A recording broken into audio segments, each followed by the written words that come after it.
Depois de uma longa espera, One Punch Man finalmente voltou com sua terceira temporada.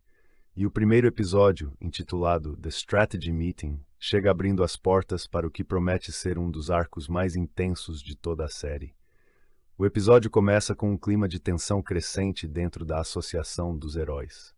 O sequestro do filho de um dos principais patrocinadores abala a reputação da organização e mostra que a ameaça da Associação dos Monstros está mais viva do que nunca.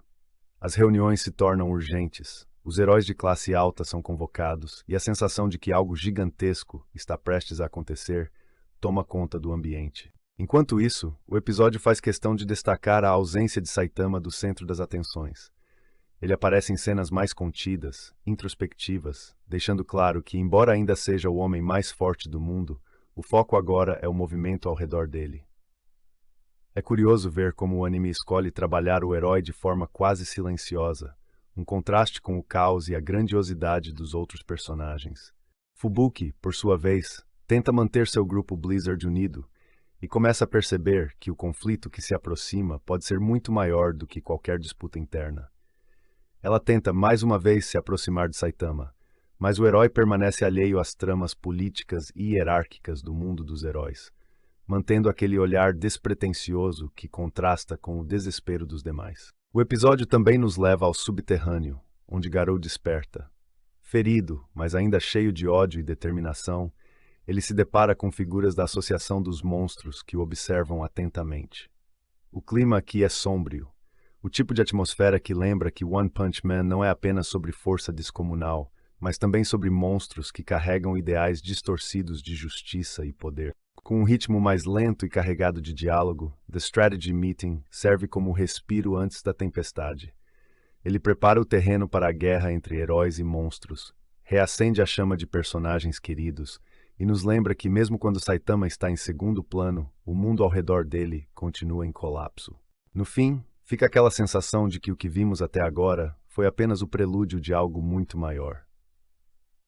Garou está de volta ao tabuleiro, a Associação dos Monstros se move nas sombras, e os heróis começam a perceber que talvez dessa vez, nem mesmo o soco de um homem só seja suficiente para conter o que está por vir. A animação desse episódio foi alvo de debate. Muitos fãs elogiaram o visual detalhado dos personagens e a direção de arte mais sombria, enquanto outros sentiram falta da fluidez explosiva que marcou os melhores momentos da primeira temporada. Ainda assim, o episódio cumpre bem o papel de reintroduzir o universo e posicionar as peças do tabuleiro para o conflito que vem aí. Garou, o caçador de heróis, e os monstros dentro de nós. No segundo episódio da terceira temporada de One Punch Man, o foco sobre Garou se intensifica, não apenas como antagonista, mas como uma figura profundamente trágica. Ele não é o típico vilão. Garou é um espelho distorcido da própria sociedade de heróis que ele combate. Por trás de sua força brutal e de sua fama como caçador de heróis, está um garoto que cresceu vendo o mundo favorecer sempre os mesmos lados: o forte contra o fraco, o herói contra o monstro. E em sua mente, os monstros talvez nunca tenham tido a chance de contar suas histórias. Garou se pergunta: por que o herói é sempre o certo? Por que vilões precisam ser derrotados, sem que ninguém os ouça? Ele desafia não apenas a força dos heróis, mas também as fundações morais dessa sociedade aparentemente justa. Neste episódio vemos isso com mais clareza. Ele não mata por prazer. Ele não destrói por maldade. Ele luta para provar que mesmo aqueles chamados de monstros podem ter valor, podem ser mais humanos do que os próprios heróis, muitos dos quais são arrogantes, corruptos ou sedentos por fama. Mas Garou também está em conflito interno. Quanto mais ele se aproxima da monstruosidade, mais ele se distancia da própria humanidade que pretende defender.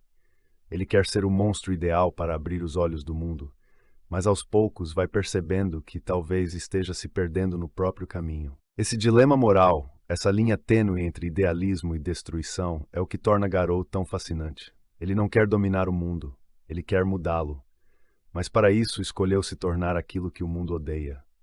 E é aí que mora sua tragédia. Neste episódio, One Punch Man nos lembra que nem todo inimigo é um vilão, e que às vezes os monstros mais perigosos não são aqueles com garras ou presas, mas as ideias que nascem quando o mundo fecha os olhos para a dor dos outros. Garou não é apenas um oponente, Ele é uma pergunta desconfortável que nenhum herói quer responder. E se os monstros não forem tão diferentes de nós? O episódio 3 de One Punch Man retoma a tensão crescente entre heróis e monstros, mergulhando mais fundo nos dilemas internos de Garou e nas interações entre os membros da Associação de Heróis. A trama se inicia com Garou enfrentando o Royal Reaper e o Insect God, dois monstros formidáveis que testam seus limites. A batalha é intensa, mas Garou, com sua habilidade e determinação, consegue superá-los, mostrando sua evolução como combatente. Enquanto isso, Saitama, conhecido como Careca com Capa, continua sua rotina cotidiana, alheio aos grandes eventos que acontecem ao seu redor.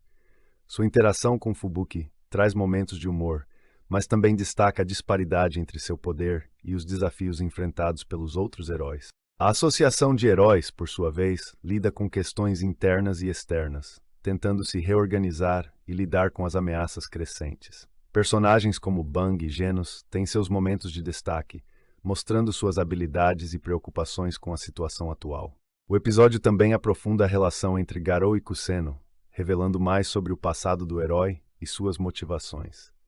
Essa dinâmica adiciona uma camada emocional à narrativa, mostrando que Garou não é apenas um vilão, mas um personagem complexo com suas próprias razões e conflitos internos. O episódio termina com um gancho intrigante, sugerindo que Garou está longe de ser derrotado e que novas ameaças estão por vir, deixando os fãs ansiosos pelo próximo capítulo. Em termos de animação, o episódio apresenta melhorias em relação aos anteriores, com lutas mais fluidas e cenas de ação bem coreografadas.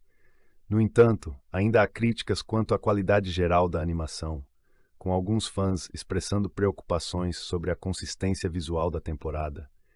Inclusive, nós estamos muito insatisfeitos com a atual obra, pois os animadores estão destruindo tudo que One e Murata fizeram no mangá, com um trabalho que não merece nenhum elogio e todas as críticas.